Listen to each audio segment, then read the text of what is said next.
নতুন করে আজকের বাস্তবতায় যেটা যুক্ত হয়েছে সেটা হলো কিভাবে ভাইরাল হুজুর হওয়া যায়।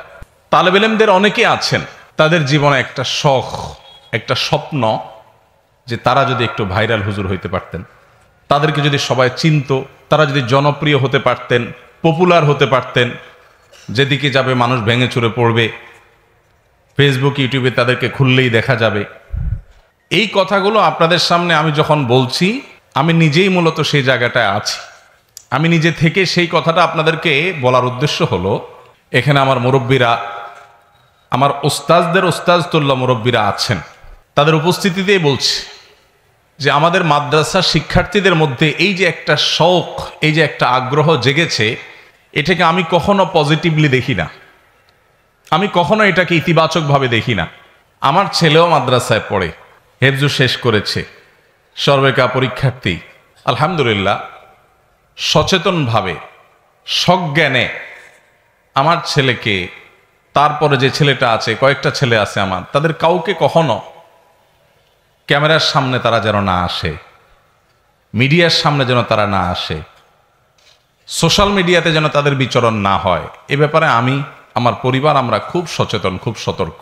আমার ছোট ভাই বা সন্তানের মতো বয়সী আপনারা যারা আছেন আমার সামনে, সেই মাদ্রাসার ছাত্র ভাইদেরকে বলছি, এই ব্যাধি থেকে যদি আপনি বের হয়ে আসতে না পারেন, আর যা হোক উম্মার জন্য উপকারী কোনো কিছু আপনার দ্বারা কখনো সম্ভব হবে না। আপনার নিয়তের ভেজাল এখান থেকে শুরু হবে। যদি আপনি চিন্তা করেন আমাকে প্রসিদ্ধ হতে হবে, ভাইরা আমার, আমি প্রসিদ্ধ হয়ে গেছি, কিন্তু এর পেছনে যে কোনো মেকানিজম, কোনো সুদূর প্রসারী প্ল্যান পরিকল্পনা ছিল, ব্যাপারটা তা না। এটা প্রায় পুরোটাই আল্লাহ রাব্বুল আলামিনের ইচ্ছা, পুরোটাই আল্লাহ তাআলার ইচ্ছা। এখানে প্ল্যান প্রোগ্রাম করে কোনো পরিচিতি আমি অর্জন করিনি। আমার নিজের যে সব নিয়ত খালেস আছে তা বলছি না, আমি শুধু এটুকু বলছি যে এইটার জন্য আলাদা কোনো চেষ্টা করা, এবং তালেব ইলমদের মধ্যে এই যে বিশেষ করে উপরের জামাতগুলোতে উঠার পর থেকে আজকাল তো যে গ্রিন স্ক্রিন দিয়ে আপনার মাহফিলের ব্যানার লাগায়া বক্তা সাজার বিভিন্ন নাটক, আপনারাও জানেন না? কিভাবে জানেন? কিভাবে দেখছেন আপনারা? তার মানে সব মোবাইলে আসক্ত। আমি কোথাও গেলে, বিশেষ করে ছোট বাচ্চা কাচ্চাকে কেউ নিয়ে আসলে যদি বলে যে হুজুর আপনাকে চিনে, তাই বলে আমাকে চিনে, ওর জিন্দিগিতে তাহলে বরবাদ। কারণ আমাকে কোনো বাচ্চা মানুষ চেনা মানে ওর লাইফ বরবাদ হয়ে গেছে। এর মানে এই ছেলে মোবাইলে আসক্ত, তো লক্ষণ খারাপ। মা বাপ তো মনে করে এটা বললে আমি খুশি হয়ে যাব, তার বাচ্চা আমাকে চিনে। আমার বাচ্চা, আপনার বাচ্চা আমাকে চিনে, এর মানে হলো আপনি দায়িত্বশীল অভিভাবক না, আপনি আপনার বাচ্চাকে মোবাইলে আসক্ত করে ফেলেছেন। আলহামদুলিল্লাহ আমি আমার বাচ্চাদেরকে মোবাইল থেকে দূরে রেখেছি, এখনো পর্যন্ত তারা দূরে, অনেক বড় হয়ে গেছে বয়সে, এখনো পর্যন্ত মোবাইল থেকে দূরে তারা, আলহামদুলিল্লাহ। সামনে কি হবে যায় না, এখনো পর্যন্ত চেষ্টা করছি। ভাইরা আমার, এই জন্য আপনাদের নিয়তগুলোকে, আমাদের নিয়তগুলোকে খাঁটি করতে হবে ভাই। কি নিয়ত হবে? আমার সাধারণ শিক্ষিত ভাইরা যারা আছেন, পর্দার আল থেকে যে সমস্ত মা বোনরা শুনছেন, আপনাদেরকে বলছি, ছেলেকে মাদ্রাসায় ভর্তি করে আলেম বানাবেন কেন? উদ্দেশ্য কি? অনেক মায়েরা আছেন সন্তানকে ভাইরাল হুজুর বানাইতে চান, যে তার সন্তান পপুলার আলেম হবেন। আপাত দৃষ্টিতে শুনতে মনে হয় যে খারাপ কি, কিন্তু এটার পেছনে দুনিয়াবি গন্ধ আছে, এটার পিছনে ভয়ঙ্কর একটা রোগ আছে, ব্যাধি আছে। আমার ছাত্র ভাইরা যারা শুনছেন তারা হয়তো মনে করবেন, ভাই নিজে ভাইরাল হয়ে গেছেন তো এখন আর আমাদের ভাইরাল হওয়াটা চান না আপনি। যদি কাউকে জুহুদের ওয়াজ করি, বলে ভাই আপনাদের তো অনেক হয়ে গেছে পয়সা করি, এই জন্য আমাদেরকে এখন জুহুদের ওয়াজ করেন। ভাইরা আমার, আল্লাহ রাব্বুল আলামিন আমাদেরকে দ্বীনি ইলম অর্জন করার এই নেয়ামত যাদেরকে দান করেছেন, এই নেয়ামতটা অনেক বড় নেয়ামত। শয়তান এটাকে নষ্ট করার জন্য সবচেয়ে বেশি যে অস্ত্র ব্যবহার করে সেটা হলো আমাদের নিয়তের ভিতরে ভেজাল ঢুকাই দেওয়া। এই জন্য আমাদের নিয়তগুলো খাঁটি হইতে হবে। আমি বলছিলাম যে সমস্ত মা বাবা এখানে অনেক জেনারেল শিক্ষিত ভাইয়েরা আছেন, মুরব্বীরা আছেন, মায়েরা পর্দার আড়াল থেকে শুনছেন, তাদেরকে বলছি, সন্তানদেরকে মাদ্রাসা ভর্তি করাবেন, আপনার উদ্দেশ্য হবে যে আপনার সন্তান মাদ্রাসায় কোরআন এবং হাদিস শিখে সে খাঁটি মুসলমান হবে, মুত্তাকি হবে, আল্লাহওয়ালা হবে, পরহেজগার হবে, আল্লাহকে চিনতে পারবে, এবং সে যা শিখবে জানবে সেটা দাওয়াত মানুষকে দিবে। মাশহুর হওয়া, প্রসিদ্ধ হওয়া, পপুলার হওয়া, জনপ্রিয় হওয়া, জনপরিচিত হওয়া এটা জরুরি না। আল্লাহ সুবহানাহু ওয়া তাআলা কাউকে দিয়ে যদি মুসলিম মিল্লাতের খেদমত নিতে চান, তার মাশহুর হওয়া জরুরি না। হাজার লাখো অগণিত মাশহুর হওয়া ছাড়া দুনিয়াতে দ্বীনের খেদমত মাশহুরদের চাইতে অনেক বেশি করে গেছেন। আল্লাহর কাছে মাকবুল অনেক বেশি আছে। বিশেষ করে সোশ্যাল মিডিয়ার এই সময়টাতে আমাদের মাদ্রাসার ছাত্র ভাইদেরকে এই কথা বোঝানো বড় কঠিন। আমার যদি সুযোগ থাকতো একজন একজন করে তালেব ইলমকে ধরে আমি বোঝাতাম যে আল্লাহর ওয়াস্তে এই জনপরিচিতির যে ব্যাধি, বিশেষ করে এটার খাহেশ, এটার যে স্বপ্ন, এটার যে শখ, এটা ওয়াল্লাহি আমাদের নিয়তগুলোকে ধ্বংস করে দেয়, আমাদের মধ্যে বদনিয়তি ঢুকায় দেয়, আমাদের উদ্দেশ্যের মধ্যে ভেজাল ঢুকায় দেয়, এবং উদ্দেশ্য যখন ভেজাল হয়ে যায় কর্ম বা আমলও ভেজালযুক্ত হয়ে যায়। এই জন্য আপনাদের প্রতি আমার প্রথম অনুরোধ, যদি আপনারা এই যুগের চ্যালেঞ্জ মোকাবেলার উপযোগী আলেম এবং দায়ী হতে চান, সর্বপ্রথম শর্ত হলো নিয়তকে খালেস হতে হবে। আমি এই ইলম দিয়ে মানুষের কাছে বাহবা পাওয়া, মানুষের সামনে যাওয়া, মানুষ আমাকে শুনবে, অনুসরণ করবে, এগুলো আমার মাকসাদ হবে না। আমার মাকসাদ হবে আমি নিজে ভালো মানুষ হব, ভালো মুসলিম হব, ভালো মুত্তাকি হব, ভালো আল্লাহওয়ালা হব, আল্লাহর সাথে তাআল্লুক হবে, কোরআন এবং হাদিসের জ্ঞান আমার অর্জন হবে, সেই জ্ঞান দ্বারা নিজেকে সাজাবো, সমাজের মানুষের উপকার নিয়ে আমি ভাববো, চিন্তা করব, অন্যদেরকে দাওয়াত দিব। এটা আমার উদ্দেশ্য। আল্লাহ সুবহানাহু ওয়া তাআলা যদি এই উদ্দেশ্য পূরণের জন্য আমাকে মাশহুর করেন, আলহামদুলিল্লাহ। আল্লাহ যদি গায়রে মাশহুর রেখে আমার খেদমত দিতে চান, তাও আলহামদুলিল্লাহ। আল্লাহ যেটা আমার জন্য কল্যাণের সেটা করেন। আমার উদ্দেশ্য কোনো মাশহুর হওয়া নয়। আল্লাহ তাআলা আমাদেরকে এরকম নিয়তগুলোকে খালিস করার তৌফিক দান করুন। ভাইরা আমার, খুব বেশি কথা বলার সুযোগ নাই, অনেক অল্প সময় আমার হাতে। আমি দ্বিতীয় পয়েন্টে চলে যাচ্ছি, সেটা হলো এ যুগে আমাদের মাদ্রাসার ছাত্র ভাইদের মধ্যে এলমি সালাহিয়াত, একাডেমিক যোগ্যতা, এটাকে খুব বেশি বলিষ্ঠ করতে, শক্ত করতে এবং শানিত করতে দেখা যায় না, খুব কম। আমাদের অনেক ছাত্র ভাইরা আছেন যারা মাশাআল্লাহ অনেক মেধাবী, তারা চেষ্টা করলেই তারা অনেক বড় কিছু হতে পারেন। ছাত্র জীবনে আমার একটা প্রিয় কিতাব ছিল তালিমুল মুতাআল্লিম। এখন এটা নেশাবে আছে কিনা জানি না, আমাদের সময় ছিল, এখনো আছে আলহামদুলিল্লাহ। তালিমুল মুতাআল্লিম এই কিতাবটা সবসময় আমার সাথে থাকতো ছাত্র জীবনে। আর এই কিতাবের উপর একটা শের আমি লিখে রেখেছিলাম আমার হাতে। শেরটা হলো, ওয়ালাম আরা ফি উয়ুবিন নাসি আইবা কানাকসিল কাদিরিন আলা তামামি। একজন মানুষ অনেক বড় মানুষ হতে পারে, অনেক যোগ্য মানুষ হতে পারে, কিন্তু তার কোতাহির কারণে, তার অলসতার কারণে, তার দুর্বলতার কারণে, তার নিজের ত্রুটির কারণে সে সেই জায়গায় যেতে পারলো না। এর চাইতে বড় অভাগা, হতভাগা, এর চাইতে বড় দোষী আর কেউ হতে পারে না। নবুয়তের রাস্তা বন্ধ হয়ে গেছে, নবী আর আসবেন না, সাহাবী হওয়ার সুযোগ আর নাই, কিন্তু যুগের ইমাম, আল্লামা, মুজাদ্দিদ, এই জায়গাগুলোকে শেষ হয়ে গেছে না, কিয়ামত পর্যন্ত এই জায়গাগুলো ফিল আপ হওয়ার সুযোগ আছে। তাহলে আমি সেই জায়গায় যাওয়ার জন্য আমার একাডেমিক যোগ্যতাটা হলো ফাউন্ডেশনের মতো, অর্থাৎ দর্শি কিতাবগুলো হল করে, শুধুমাত্র কিতাব নয় পুরো বিষয়কে ভালোভাবে রপ্ত করে তারপর সামনে অগ্রসর হওয়া, এটা হলো সিঁড়ির মতো।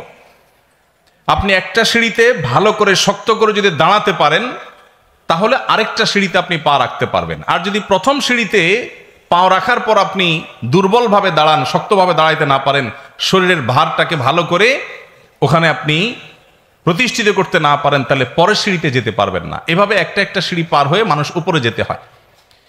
আপনি যদি এ যুগে বাংলাদেশের মুসলমান সহ গোটা বিশ্বে মুসলমানদের যে কঠিন দুরবস্থা চলছে, এই দুরবস্থায় আপনি কান্ডারির ভূমিকা যদি অবতীর্ণ হতে চান, আপনি যদি এই যুগের চ্যালেঞ্জ মোকাবেলার জন্য উপযোগী দাঈ আল্লাহ হতে চান, তাহলে আপনার একাডেমিক যোগ্যতা, দর্সি কিতাবগুলো হল করার বিষয়টাতে আপনাকে সবচেয়ে বেশি মনোযোগী হইতে হবে। আমি আমার ছাত্র জীবন সম্পর্কে কথার ফাঁকে ফাঁকে দুই চারটা কথা আপনাদেরকে বলবো, এই গল্পগুলো শোনানো আপনাদেরকে উৎসাহিত করবার জন্য। আমি ছাত্র জীবনে যশোর জামিয়া ইসলামিয়া যখন পড়ি, আমার মনে আছে আমি সাইকেলে করে যেতাম আর আসতাম। ওই সাইকেলে করে যাওয়ার সময়ও যে মহল্লা দিয়ে যেতাম, খুব একটা গাড়ি ঘোড়া ছিল না, সকালে ভোরে যেতাম, তখনও মাঝে মধ্যে সম্ভবত মেশকাত জামাতের সময় নুখবাতুল ফিকার, এটা আমার ছোট কিতাব ছিল, ওইটা এরকম খোলা রেখে পড়তে পড়তে যেতাম, মাঝে মধ্যে একটু দেখতাম আবার বন্ধ করে নিতাম, আবার ওটা ফিকির করতে করতে যেতাম। ইস্তেমার ময়দানে গেছি, আমার মনে আছে নেব্রাস পুরা কিতাবের হিফজ করেছি আমি, শুরু থেকে শেষ পর্যন্ত। সরা আকায়েদের কিসের নেব্রাস পুরাটা আমি শেষ করেছি এবং মুখস্থ করেছি, এবং সেটার উল্লেখযোগ্য অংশ ইস্তেমার ময়দানে। আমাদের এখন ছাত্র ভাইরা ওই যে ভাইরাল রোগে আগে থেকে ধরে, মনে করে যে সুরটা দরকার, চেহারাটা দরকার, সুন্দর ছবি দরকার, মেকআপ করা দরকার, ক্যামেরা বোঝা দরকার, ফেসবুক শেখা দরকার, এগুলো শুরু থেকে শেষ শুরু করে দেয়, এবং এর কারণে আমাদের ধ্বংস শুরু হয়ে যায়। এজন্য আপনাদের প্রতি আমার অনুরোধ, দর্সি কিতাবের প্রতি আপনাদের মনোযোগের বাইরে এই মুহূর্তে আর কোনো দিকে মনোযোগ দেওয়ার দরকার নাই। পরিপূর্ণ মনোযোগ দেন, এটা হলো আপনার ফাউন্ডেশন। এটার ভিত্তি যদি মজবুত হয় তাহলে এটার উপরে অনেক বড় বিল্ডিং হতে পারে, আর এই ফাউন্ডেশন যদি দুর্বল হয়, আপনার বাহ্যিক যোগ্যতা যতই হোক না কেন, আপনি কখনো উম্মার বড় কোনো খেদমত আপনি করতে পারবেন না। এই জন্য আপনাদের প্রতি আমার দ্বিতীয় অনুরোধ হলো, আপনারা আপনাদের দর্সি কিতাবগুলোর প্রতি, ক্লাসের বইয়ের প্রতি, সাবজেক্টের প্রতি আপনাদের সবচেয়ে বেশি মনোযোগ হবে। অন্য বিষয়ের প্রতি মনোযোগ যেন এই মুহূর্তে ছাত্র জীবনে খুব বেশি না হয়। যেটুকু হবে ওস্তাদদের মাথা হাতে হবে, ওস্তাদদের এরশাদ এবং তাওজিহের আলোকে হবে, নিজে থেকে না। নাম্বার 3, আমলি মশক, এটাও এখন দুর্ভিক্ষ হয়ে গেছে। আমাদের ছাত্র ভাইয়েরা যদি তাদের ব্যক্তিগত আমলের ক্ষেত্রে তারা ভালো করতে না পারেন, তারা কখনো উম্মার কান্ডারি হতে পারবেন না। সো কল্ড আলেম হতে পারবেন, তথাকথিত আলেম হতে পারবেন, কিন্তু সে আলেম আসলে উম্মাকে, ঘুমন্ত উম্মাকে জাগানো আলেম হতে পারবে না। যদি সেটা হতে হয়, ছাত্র জীবন থেকে যে যে জামাতে আছেন, এখন থেকে আপনাদেরকে নবী করিম সাল্লাল্লাহু আলাইহি ওয়াসাল্লাম প্রতিটা সুন্নাহর বাস্তব উদাহরণ হতে হবে। আমি যখন হাতিয়াতে পড়েছি মাদ্রাসায়, তখন নাহবে মীর পড়ি, আমার মনে আছে। হাতিয়া রজুর রহমতুল্লাহ আলাইহির কাছে নাহবে মীর কিতাবটা সরাসরি পড়ার সৌভাগ্য আমার হয়েছে। আমার তখন মনে পড়ে, আমি অনেক ছোট ছিলাম, তখন ফয়জুল উলুম হাতিয়া মাদ্রাসার ছাত্রদের প্রায় শতভাগ ছাত্ররাই তাহাজ্জুদ গুজার ছিলেন।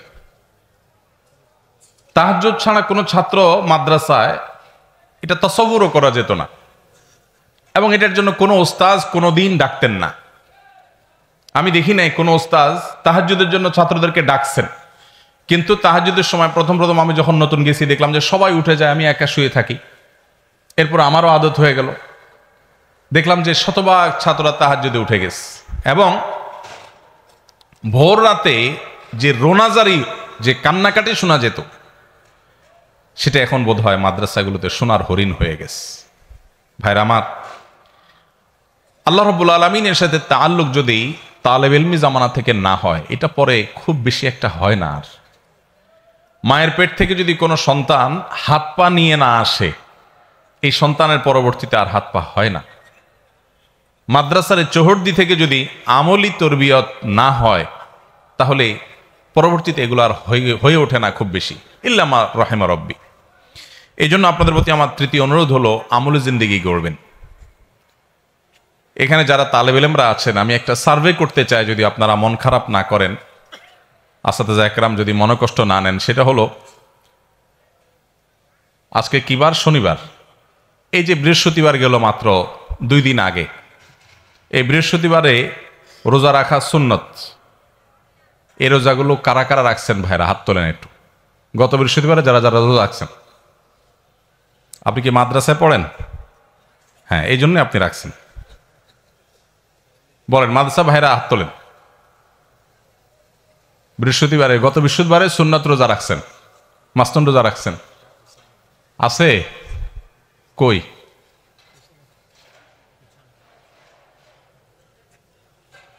একজন আছে নাকি? আমি দেখতে পাচ্ছি এদিক থেকে। আর দুইজন, মাশাআল্লাহ। আচ্ছা, মাশাআল্লাহ। তাহলে এত তালেবের মধ্যে দুইজন ছাত্র রোজা রাখছেন।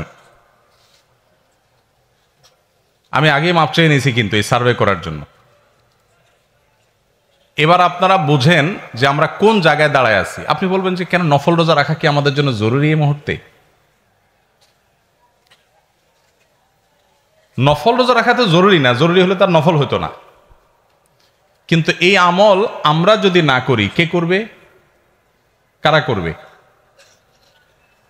আপনাদের উৎসাহ দেওয়ার জন্য বলে আমি বলছি, কিন্তু ফাঁকে ফাঁকে আমি আমার গল্প দেবো। এই গল্প দেওয়াটা আপনাদেরকে উৎসাহ দেওয়ার জন্য। গত বৃহস্পতিবারে আমাদের বাসায় যখন সবাই রোজা রাখার জন্য সবাই সাহারি খাচ্ছে, সন্ধ্যা রাত্রে শোয়ার সময় যখন প্ল্যান হয়, তো আমার 10 বছরের ছেলেটাও রোজা রাখবে। আমরা বলছি না, রাখার দরকার নাই। সাধারণত নামাজ জন্য উঠাইতে তার কষ্ট হয়ে যায়, কিন্তু মাশাআল্লাহ এক ডাকে উঠে ঠিকই সাহারি খেয়ে নিল এবং রোজা রয়েছে। এখন আমরা মনে করি যে না খাইলে বা রোজা রাখলে আমার বোধহয় পড়াশোনাতে ঘাটতি হবে। কেন? পড়াশোনা কেন ঘাটতি হবে? খানা না খাইলে, খানা যত কম খাওয়া যায়, মানুষের শরীরে আমলে ইবাদতের এনার্জি তত বেশি হয়।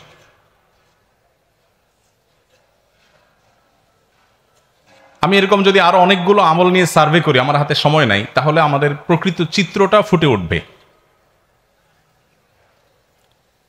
আমার ছাত্র জীবনে, আমি তো অনেক ছোট ছিলাম তখন, হাতিয়ার কথা যখন বলছি, আমার মনে পড়ে যে আমাদের ছাত্র ভাইয়েরা, এরকম ছাত্র ভাইয়েরা অনেকেই ছিলেন যারা তাদের আমল দেখে, আমলের পরিবেশ দেখে, আমরা যারা বাহির থেকে আসছি, মাদ্রাসার ভিতরে ঢোকার পর আমল পরিবর্তন হয়ে গেছে। আমি কোন জায়গায়, তারা কোন জায়গায়।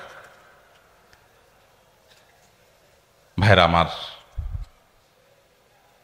আমাদের অনেক ছাত্র ভাইরা আছেন যারা আমাদের ব্যক্তিগত যে নফল আমল, এমনকি গুনাহ থেকে বেঁচে থাকার যে আবশ্যকীয়তা আছে, এটা আমরা অনেক ছাত্র ভাইরা বুঝি না। একটা সার্ভে করলে আপনারা এখানে কেউ হয়তো আমাকে সাড়া দিবেন না। সেটা হলো মাদ্রাসায়, এই মাদ্রাসায় কি মোবাইল রাখার অনুমতি আছে? নাই, নিষিদ্ধ। এরপরেও তলে তলে রাখেন, এরকম যারা আছেন তারা কি হাত তোলার হিম্মত আছে এখানে?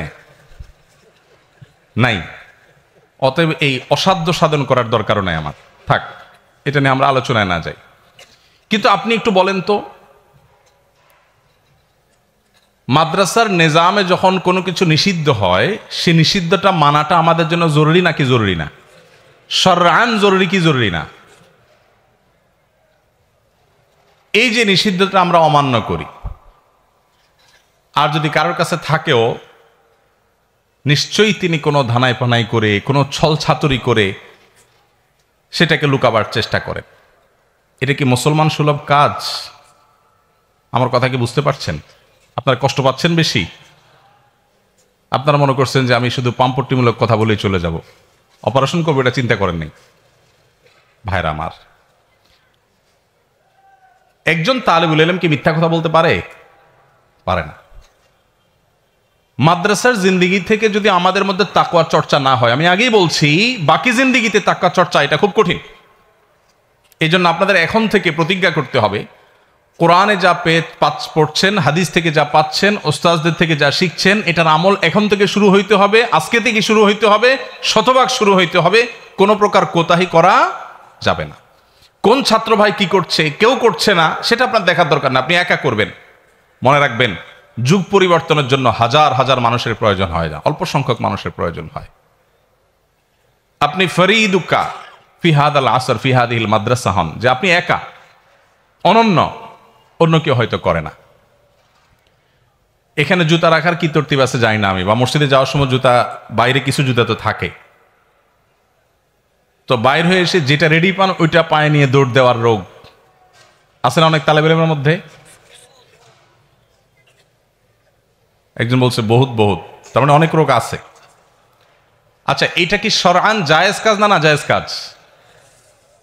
কারোর জিনিস তার অনুমতি নেওয়া ছাড়া জায়েজ আছে? কিন্তু এটা যখন আমরা করছি, আমাদের মধ্যে এই ভাবনাই নাই, আমাদের মধ্যে এই অনুভূতিই নাই, এই আহসাসই নাই যে আমি একটা গুনাহের কাজ করছি। এরকম বহু গুনাহ আমি তালেব ইলম হয়ে করছি, আর এই গুনাহের সমুদ্রের মধ্যে নিমজ্জিত থেকে আমি উম্মার কান্ডারি হওয়ার চিন্তা করছি। ওয়াল্লাহি এটা দিবা স্বপ্ন। এগুলো হয়তো ছোটখাটো বিষয় আপনার কাছে মনে হয়, কিন্তু ছোটখাটো বিষয় না। ইমানদারের জিন্দেগিতে কোনো ছোটখাটো বিষয় বলতে কিচ্ছু নাই ভাইরা আমার।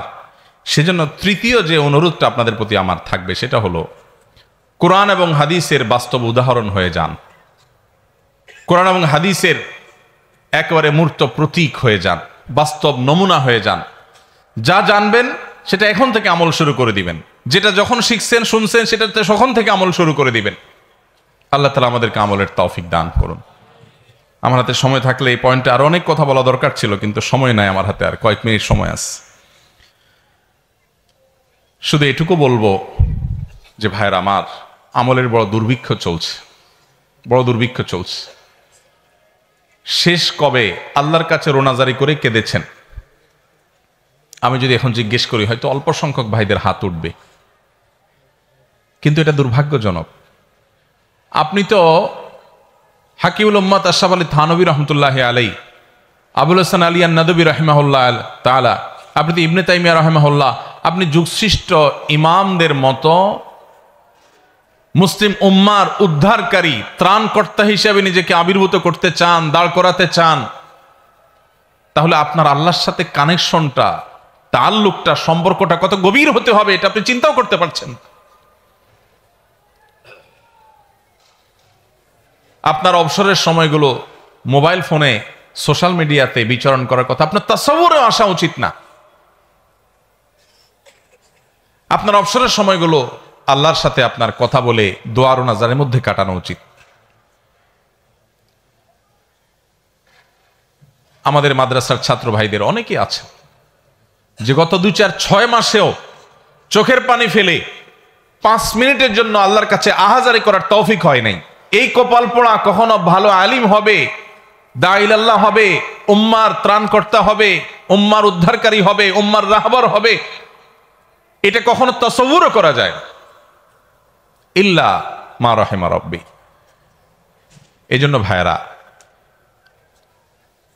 যদি আমার আবারও পেছনে ফেরার সুযোগ থাকতো, জীবনের যদি কোনো ব্যাক গিয়ার থাকতো, গাড়ির যেরকম ব্যাক গিয়ার আছে, জীবনের যদি কোনো ব্যাক গিয়ার থাকতো, তো আমি আবার একটু তালেব ইলম হওয়ার চেষ্টা করতাম, আবার একটু পেছনে আসার চেষ্টা করতাম, আবার আমার তালেব ইলমি জিন্দিগিটাকে, আমার এই ফাউন্ডেশনকে আরো মজবুত করে তারপর দাঁড় করানোর চেষ্টা করতাম, যদি আমি সে সুযোগ পেতাম।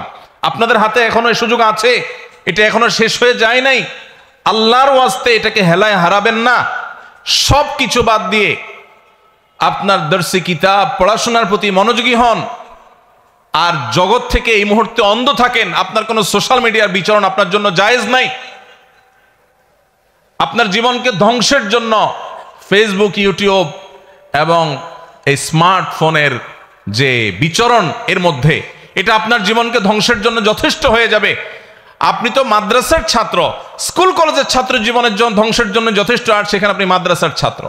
চোখের গুনাহ যেখানে প্রতি মুহূর্তে মুহূর্তে হওয়ার আশঙ্কা, যেখানে আপনার সেই সেফটি বেল্ট এখনো এত মজবুত হয়ে পারে নাই, আপনি এখনো যুবক মানুষ, তরুণ মানুষ, নিজেকে নিয়ন্ত্রণ করার ক্ষমতা এতটা এখনো হয় নাই, এই মুহূর্তে আপনার জন্য এই জগতে প্রবেশ করাই জায়েজ নাই।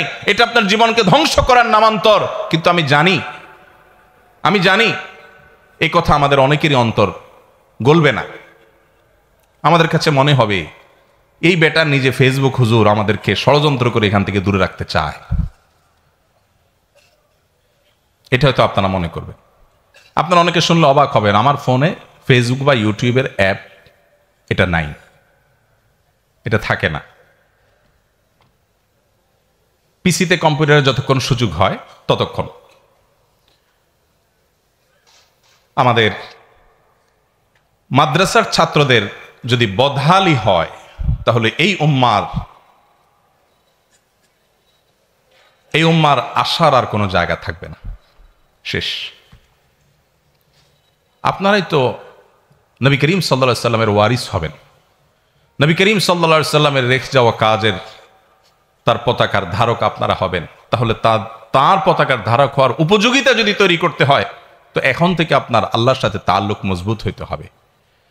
প্রতিটা হাদিসের প্রতিটা আয়াতের উপর আমল আপনার জীবনে আসতে হবে। এখন থেকে আপনার আখলাকটা হবে সুন্দর।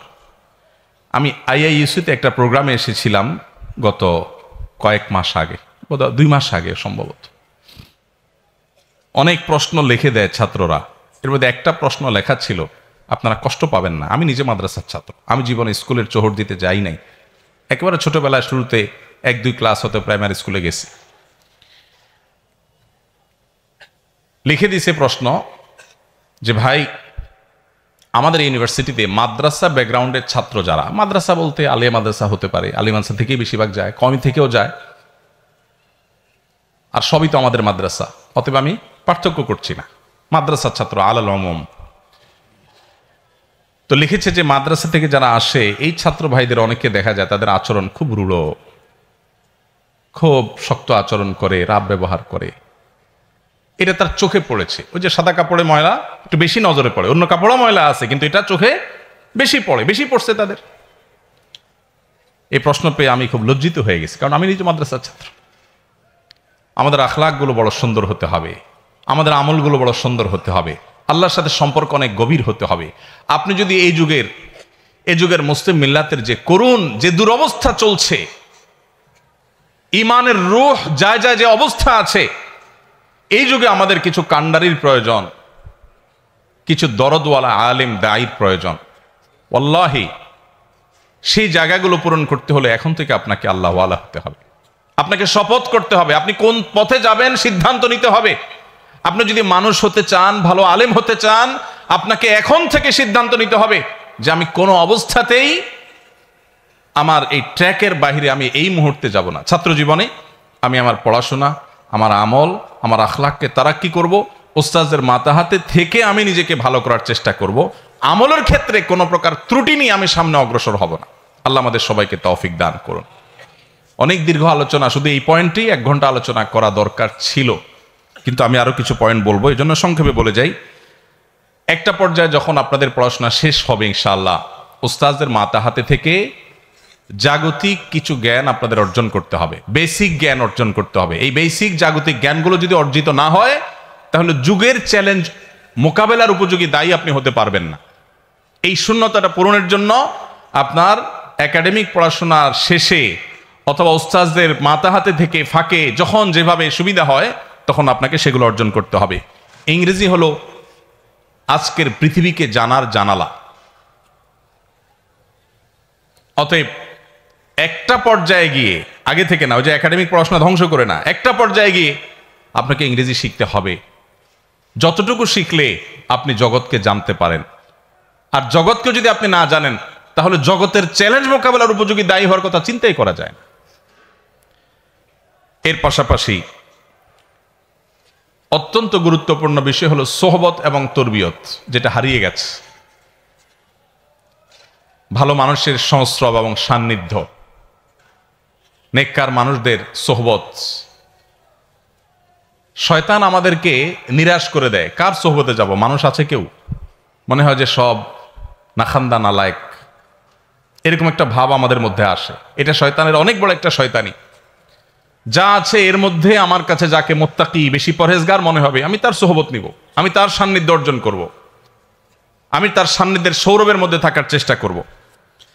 এবং এর পাশাপাশি 3টা জিনিস ছাড়া আমাদের জন্য, মাদ্রাসার ছাত্র তোলাবা আমাদের জন্য খুব বেশি জরুরি। এর একটা হলো অলসতা ছাড়া, আরেকটা হলো আরাম প্রিয়তা ছাড়া, আরেকটা হলো সম্পদের মোহ, এটা থেকে মুক্ত থাকা খুব বেশি জরুরি। অনেকেই আছি আমরা খুব অলস, আমরা পরিশ্রমী না, পরিশ্রম করতে চাই না। নবী করিম সাল্লাল্লাহু আলাইহি ওয়াসাল্লাম আল্লাহর কাছে পানা চাইতেন, আল্লাহুম্মা ইন্নী আউযু বিকা মিনাল আজজি ওয়াল কাসাল। আল্লাহ আপনার কাছে অলসতা থেকে পানাহ চাই। একজন মুসলমান কখনো অলস হতে পারে না, তার জিন্দেগিতে অলসতা কখনো পেতে পারে না। কিন্তু আমরা অনেক ছাত্র ভাইরা আছি, অনেক ওলামারা আছি, আমাদের হাবভাব, আমাদের বডি ল্যাঙ্গুয়েজ, আমাদের উঠা বসা, আমাদের গতি প্রকৃতি, এগুলোর দিকে তাকালে বোঝা যায় যে অলসতা আমাদের মধ্যে ঝেঁকে বসেছে। আমাদের উদ্দেশ্যহীন ঘুম, উদ্দেশ্যহীন সোশ্যাল মিডিয়ার বিচরণ, ঘন্টায় ঘন্টা সময়ের অপচয়, আড্ডা, গল্প, জিন্দেগিকে বরবাদ করা, এগুলো আমাদের মধ্যে আজ ব্যাপক আকার ধারণ করেছে। প্রিয় ভাইরা আমার, আপনারা যদি যুগের ইমাম হতে চান, আপনারা যদি যুগের এই চ্যালেঞ্জ মোকাবেলার জন্য নিজেদেরকে উপযোগী করতে চান, তাহলে সেক্ষেত্রে তিনটা জিনিস শুধু এখন নয়, সারা জীবনের জন্য ত্যাগ করার নিয়ত করতে হবে। অনেকে আছেন একটু নতুন ফারেগ হয়েছে, আমাদের অনেক ছাত্র আছে যে হয়তো আমার কাছে বিভিন্ন কিতাব পড়ছে, আমি দেখি সে 2-3 খাদেম নিয়ে চলে। আমি গতকালকেও যশোর সফর একা একা চলে আসছি, তো অন্য সাথী ভাইরা যারা আছেন তারা দেখে বলে যে সাথে কেউ না। আমি না, সাথে তো কেউ নাই, সাথে কেন লাগবে, আমি কি বুড়া মানুষ নাকি? বলে না ব্যাগ ধরার জন্য। আমাকে ব্যাগ ব্যাগ কয় কেজি ওজন? 50 কেজি ওজন না তো, আর 50 কেজি ওজন তো টানা যায় আজকাল। আমরা অনেক আরামপ্রিয় হয়ে গেছি, এ বিষয়ে অনেক কথা বলা দরকার। শুধু এটুকু বলি যে খাদেম সর্বস্ব জীবন গড়বেন না। ছাত্ররা উস্তাজদের খেদমত করবে, ছেলেরা বাবার খেদমত করবে, ছোটরা বড়দের খেদমত করবে, এটা তাদের ফরিজা, কিন্তু আপনার ভিতরে চাহাত থাকবে না। অনেক ছাত্র ভাইরা আছেন মেশকাত দাওরা থেকেই মোসে তাও দেওয়া শুরু করেন যে আর 1 বছর পরে আমার সামনে একজন, পিছনে একজন, ডাইনে একজন, বামে একজন, খাদেম আর খাদেম আমি বেষ্টিতে থাকবো। ভাইরা আমার, অলসতা এবং আরামপ্রিয়তা আর দুনিয়ার মোহ, এগুলো আমাদের ওলামাদের জন্য এখন মহামারী আকার ধারণ করেছে। দুনিয়ার মোহর কথাটা এই জন্য বললাম যে অনেকে আছেন তাদের জীবনে বড় ফিকির, ওই যে বললাম বক্তা হইতে হবে, মেশকাত দাওরায় গেলে বক্তা হইলে লাভ বেশি, পয়সা বেশি, তাদের ইনকাম বেশি। আমি ঢাকায় যখন দারুল ইরশাদ মাদ্রাসায় পড়াই শুরুর দিকে, আমার তখন মাদ্রাসা থেকে আমি বেতন পাইতাম শুরুর দিকে 2800 টাকা, পরে 3000 টাকা। এই অবস্থা আমি বিবাহ শাদী করেছি। এরপরে মসজিদের ইমামতির জিম্মাদারি আসলো, সেখান থেকে সামান্য কিছু টাকা পাইতাম, আলহামদুলিল্লাহ এটা দিয়ে চলছে। বহুদিন এমন হয়েছে যে একটা ডিম 2 ভাগ করে বা 3 ভাগ করে সবাই মিলে খেয়েছি। আমার আহলিয়া আমরা এখনো আলাপ করি, একদিনের জন্য আমাদের নিজেদেরকে অভাবী মনে হয় না, আলহামদুলিল্লাহ। অভাবটা এটা মনের ব্যাপার। নবী করিম সাল্লাল্লাহু আলাইহি ওয়াসাল্লাম বলেছেন, লাইসাল গিনা বিকাসরাতিল আরদ ওয়ালাকিন্নাল গিনা গিনান নাফস। অনেক সম্পদ হলে মানুষ ধনী হয় না, ধনী হওয়াটা মনের ব্যাপার। আমার যা আছে এটাতে আমি হ্যাপি, আলহামদুলিল্লাহ। আমি কারোর সাথে কম্পেয়ার করি না, আমি অন্যের চাইতে নিজেকে ছোট মনে করি না, তুচ্ছ মনে করি না, এবং সেটার সাথে কম্পেয়ারই করতে চাই না আমি। এটা হলো সচ্ছলতা। আর লাখ লাখ কোটি কোটি টাকা থাকার পরও আমার চেয়ে আরো বড় যিনি, তার দিকে তাকায় নিজেকে অভাবী মনে হয়, এটা হলো ফকিরগিরি, অভাবী। তো যারা নবীদের ওয়ারিস হবেন, যারা দাঈ আল্লাহ হবেন, তাদের মধ্যে এই মাল কামানোর চিন্তা, সম্পদশালী হওয়ার বাসনা থাকবে না। আল্লাহ সুবহানাহু ওয়া তাআলা দিয়ে দিয়েছেন, হয়ে গেছে, ভিন্ন বিষয়। কিন্তু নিজে থেকে এটার জন্য আগ্রহ এবং পাগল পরা থাকা, লালায়িত থাকা, এটা কোনো ওয়ারাসাতুল আম্বিয়ার শান হতে পারে না। এটা আপনাদের জিন্দেগিতে প্রোফাইল থেকে এখন থেকে এটাকে মুছে নেন, যেটা আমার জীবনের টার্গেট না। আল্লাহ সুবহানাহু ওয়া তাআলা রাজ্জাক, অতএব তিনি আমাকে পালবেন, কখনো কষ্টে কখনো সুখে দিন যাবে, এটা বিষয় না। আমি আমার মিশন নিয়ে সামনে আগাবো, দেখবেন আল্লাহ তাআলা অনেক খেদমত দিবেন। নজরকে বড় করেন, নজরকে উঁচু করেন, দুনিয়া এবং তুচ্ছ বিষয়ের প্রতি নজর রাখবেন না। আল্লাহ আমাদেরকে তৌফিক দান করুন। সেই সাথে আল্লাহ যখন ফারেগ হওয়ার তৌফিক দিবেন, এমনকি তালেবে ইলমি জামানাতেও যাদের সুযোগ আছে, সবার জন্য বলছি না, কিছু কাজ বিনা পয়সায় করার চেষ্টা করবেন। আল্লাহ যখন ফারাগাতের পরে তৌফিক দিবেন, দাওরা হাদিস শেষ করে, তাখাসসুস শেষ করে যখন আমলে যাবেন, খেদমতের ময়দানে যাবেন, 2-1টা কাজ হলেও রাখবেন এমন যে এটার কোনো পয়সা নিবেন না। হাল্লাকা সিররুন ইনদাল্লাহ, এর মধ্যে থাকবে যেটা আমি আল্লাহর জন্য শুধু করছি। টাকা নিয়ে করলেই যে আবার গায়রুল্লাহর জন্য হয়ে যাচ্ছে আমি তা বলছি না। আমি বলছি যে কিছু কিছু সিক্রেট, কিছু কিছু সির আপনার নিজের মধ্যে রাখেন এবং কিছু কিছু কাজ করেন যেগুলো আপনি মানুষের কাছে প্রকাশ্য করবেন না। বিশেষ করে এই যুগের তালেব ইলমদের, এই যুগের নতুন মুতাখাররিজ যারা আমরা, তাদের জন্য এই জিনিসটা আমার কাছে খুব গুরুত্বপূর্ণ মনে হয়। আমি ব্যাখ্যায় গেলাম না, সময় আমার হাতে একেবারেই নাই। এবং সেই সাথে কর্মজীবনে যখন যাবেন, আমি আমার ক্ষুদ্র অভিজ্ঞতার আলোকে বলছি, তখন দুনিয়াবি বিষয় মশওয়ারা করার জন্য আল্লাহর ভয় আছে, মুত্তাকি পরহেজগার, দুনিয়ার ব্যাপারে খুব ভালো বোঝেন এরকম হুঁশিয়ার মানুষদের পরামর্শ, তাদের আইডিয়াস, তাদের উপদেশ, অ্যাডভাইস, এগুলোকে গ্রহণ করবেন। অনেক সময় আমাদের মাদ্রাসার ছাত্রদের, নবীন আলেমদের অনেকের মধ্যে এই রোগ দেখা যায় যে নিজেকে সর্বে সর্বা মনে করেন। এখনো পর্যন্ত আলহামদুলিল্লাহ প্রতিটি পা ফেলার আগে আমি চেষ্টা করি, আমরা চেষ্টা করি, আমরা যাদের সাথে মশওয়ারা করাকে মুনাসিব মনে করি তাদের সাথে মশওয়ারা করে তারপরে পা ফেলা। প্রতিটা পদক্ষেপ, ছোট বড় সিদ্ধান্ত যতটুকু সম্ভব হয় আমরা চেষ্টা করি মশওয়ারার বাইরে যেন পা না ফেলি। আমাদের তরুণদের মধ্যে, মাদ্রাসার ছাত্রদের মধ্যে, এমনকি মাদ্রাসার ছাত্রের বাইরেও জেনারেল শিক্ষিত ভাইদের মধ্যে আজকাল পরামর্শ না করার একটা প্রবণতা আসছে। নিজের রায়, নিজের ফিকির, নিজের বুঝ, এটাকেই সর্বসম্রা আমরা মনে করছি। মাদ্রাসার ছাত্রদের জন্য এটা আরো বেশি জরুরি। এজন্য যখন কর্মজীবনে প্রবেশ করবেন, বিশেষ করে নবীন ফারেগ আলেম যারা হবেন ইনশাআল্লাহ, তখন দুনিয়াবী বিষয়গুলো দুনিয়া খুব ভালো বোঝেন এরকম পণ্ডিত, আবার একই সাথে উনি মুত্তাকি পরহেজগার, এরকম মানুষদের মশওয়ারা করে চলবেন। দেখবেন ইনশাআল্লাহ আপনার জীবনে ভুল ভাল কম হবে, আল্লাহ তাআলা হেফাজতে রাখবেন। আল্লাহ মশওয়ারাতে বরকত রেখেছেন। ইস্তেশারা, ইস্তেখারা, এই দুইটা জিনিস কন্টিনিউয়াসলি করে যেতে হবে। এবং সর্বশেষ দুটি পয়েন্ট বলতে চাই। তার একটি হলো, আল্লাহ রাব্বুল আলামিন যখন তৌফিক দিবেন ফারাগাতের পর, এমনকি তালেব ইলমি জমানাতেও যখন ছুটিতে বাড়িতে যাবেন, পড়াশোনার থেকে একটু ফারাগতের সুযোগ পাবেন, এই সময়টাতে মানব সেবা করার চেষ্টা করবেন, খেদমতে খালকের চেষ্টা করবেন।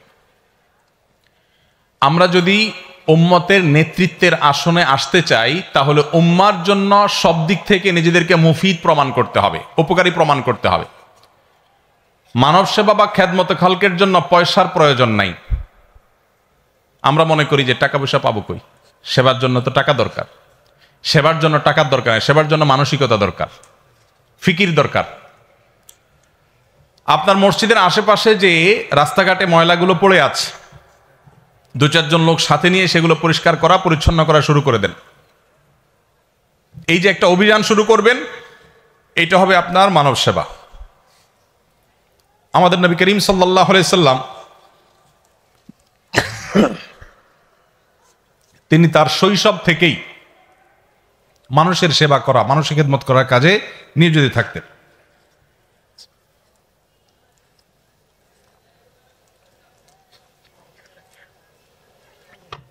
আমরা অনেকেই আছি যে আমরা মনে করি সেবামূলক কাজ করা মানে তো অনেক পয়সা কড়ির ব্যাপার। ওলামা একরাম যদি মানব সেবায় মনোযোগী না হন, কারা মনোযোগী হবে? আপনি যদি আপনার সাধ্য অনুযায়ী গরিব অভাবী মানুষের পাশে দাঁড়ান, যখন কোনো মসজিদে আল্লাহ তাআলা জিম্মাদারি দিবেন, ওই মসজিদে শুধুমাত্র ধনীদের তালিকা থাকবে না, গরিবদের তালিকা যেন থাকে।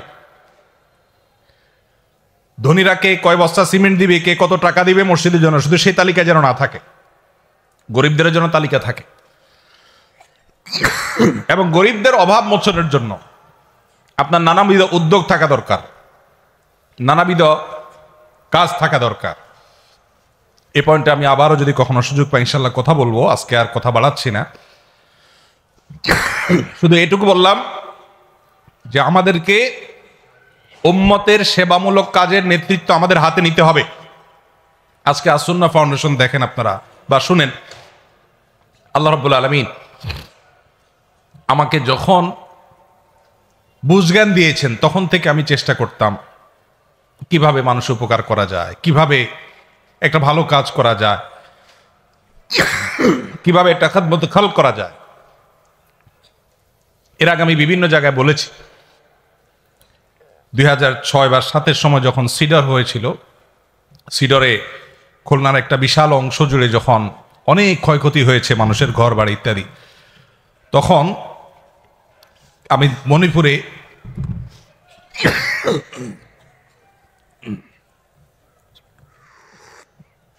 বাইতুল ফালা মসজিদে তখন আমি জিম্মাদারিতে ছিলাম।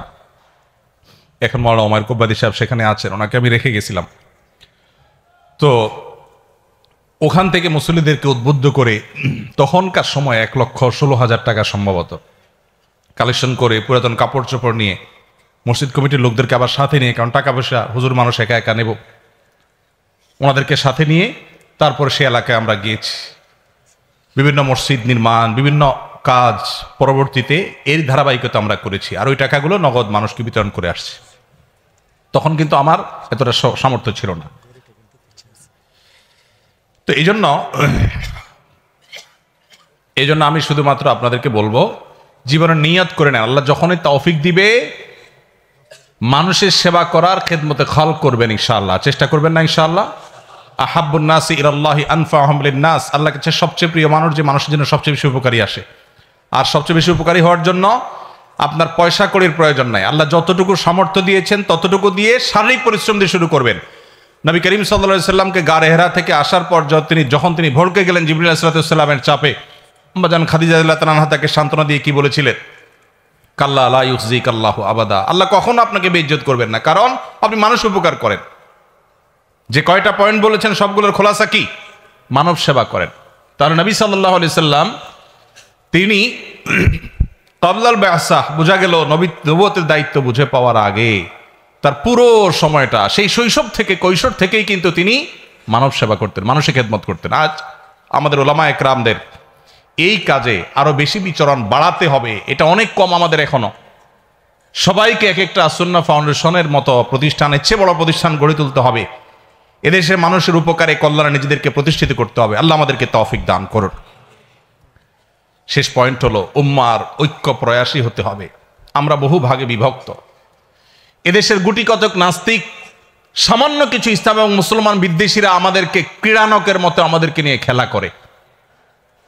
তারা আমাদের সব কিছুকে নিয়ন্ত্রণ করে। আমার শিক্ষার্থীরা স্কুলে কি পড়বে তারা ঠিক করে দেয়, কোন আইনে আমার দেশ চলবে তারা ঠিক করে দেয়। বিদেশিদের এক একটা এজেন্ডা, লক্ষ লক্ষ কোটি কোটি টাকা তাদের কাছ থেকে পেয়ে সেটা এদেশে পুশ করার চেষ্টা করে। এদেশের মুসলমানরা সংখ্যায় গরিষ্ঠ হলেও সংস্কৃতিতে আমরা সংখ্যালঘু হয়ে আছি। এর যদি 5টা প্রধান কারণ আপনি বের করেন, এর অন্যতম বড় কারণ হলো আমাদের অনৈক্য, আমাদের বিভক্তি, অপ্রয়োজনীয় বিভক্তি। আজ আমাদের ইত্তেহাদ মাল ইখতিলাফ, বৈচিত্র্যপূর্ণ ঐক্য, মতভেদ থাকা সত্ত্বেও ঐক্যের জায়গাগুলোতে কাঁধে কাঁধ মিলিয়ে কাজ করবার সময় এসেছে। আর না হলে আমরা যে গভীর অতলতলে হারিয়ে যাচ্ছে, এখান থেকে ওঠার আর কোনো সুযোগ হয়তো থাকবে না। এই জন্য আপনাদের প্রতি আমার অনুরোধ, আল্লাহ তাআলা আপনাদেরকে যখন তৌফিক দিবেন, বাদাল ফারাগা, আপনারা ইনশাআল্লাহ পড়াশোনা শেষ করার পর উম্মার ঐক্য প্রয়াসী থাকবেন।